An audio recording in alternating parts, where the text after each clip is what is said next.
This is Comrade Zero, coming to you from underground in the United States of America. I bid welcome to all my brothers, sisters, and comrades all around the world in our fight against the imperialist capitalists that currently rule most of the globe. The first issue I want to take us into is I've received questions about this thing, communism. What else is it for? There were a few things I left out on the previous message. The first thing is universal health care. And I mean what I say, universal health care. Why would anybody not be entitled to health care for themselves or their family? Should we just let them die in the street if they can't afford to pay for health care? Should we continue to overload emergency rooms since they can't refuse anybody and the high fees they charge? No. This is a right. Everyone should have it, and I haven't heard a single good argument from anyone as to why anyone should be denied health care. The second major issue is free public education. Free public education for all children. No private schools. They aren't necessary. Everybody should be allowed to get as much education as they possibly want. If you want to go through high school, you want to go to college, fine. The state should pay for it because we will all reap the benefit of better educated, higher educated persons. Now, after those two issues, I want to address the Occupy movement. I, of course, am for the Occupy movement. I am a participant in the Occupy movement, and contrary to Bill O'Reilly's statement that the movement had died as a political force, thank goodness, he said, I would say that the 30,000 people in New York who attempted to close down Wall Street would disagree with that statement very strongly.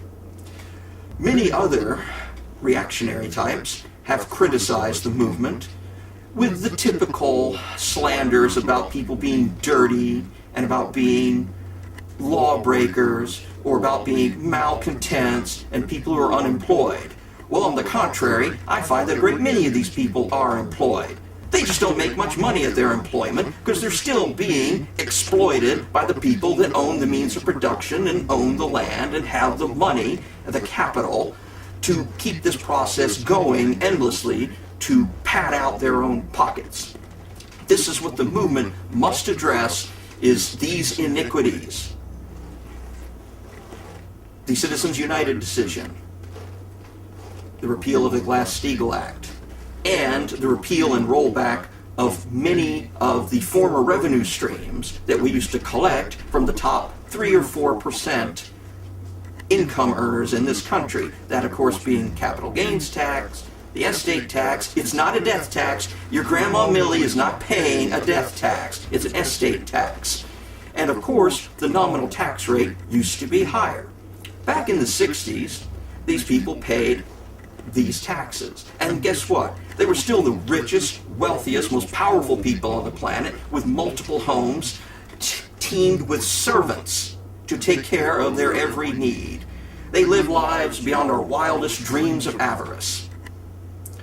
And today, they do it even better because most of those things have been repealed, rolled back, or lowered ever since the Reagan administration, and of course, the infamous Bush tax cuts, which are still in effect. The lie is often told by the forces of reaction that by raising taxes, that the so-called job creators won't be able to create any jobs, so they won't be motivated. Last I heard, businesses in this country were sitting on approximately, depending on whose estimate you see, $1.5 to $2 trillion of capital. $1.5 to $2 trillion of capital, and they want us to give them some more money? Oh, please, please, exploiter of my people, give us some minimum wage jobs so these people can go to work. This is madness. It's the usual lies told by the forces of reaction, and that's what we're here to fight, is the forces of reaction. Now, we have many ways of doing this. Protesting. Start contacting your politicians. Yes, I know most of them are Democrats and some of them are friends of Wall Street. But we must appeal to them. If our cries grow loud enough, we put our voices in the right ears, we will be heard. We will make things move, and we are not a dead movement.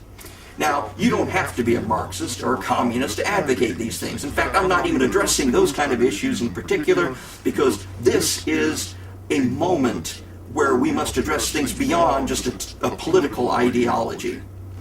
We must unite. All progressives must unite, start contacting politicians, demand to be heard at town hall meetings, bring those issues up, because only the people in legislature have the power to have a law that will overturn the Citizens United decision so we can take corporate money out of the political process. Only they have the power to reinstate Glass-Steagall Act so that we can keep deposit banks and investment banks separate so we don't have another crash like we had in 2008.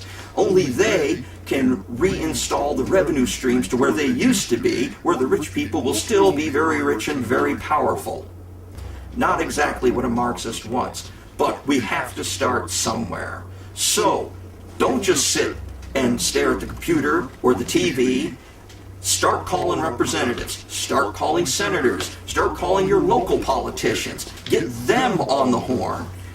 We have a major election coming up in less than a calendar year. These things can be done. If the enemies on the side of reaction could do it for the last election in 2010, we certainly can do it. What is going to stop us?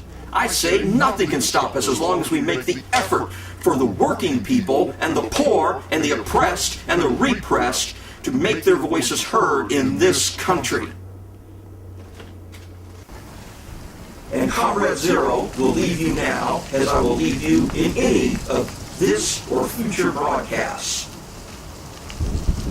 Working people of the world, unite! You have nothing to lose but your chains, and you have a world to win.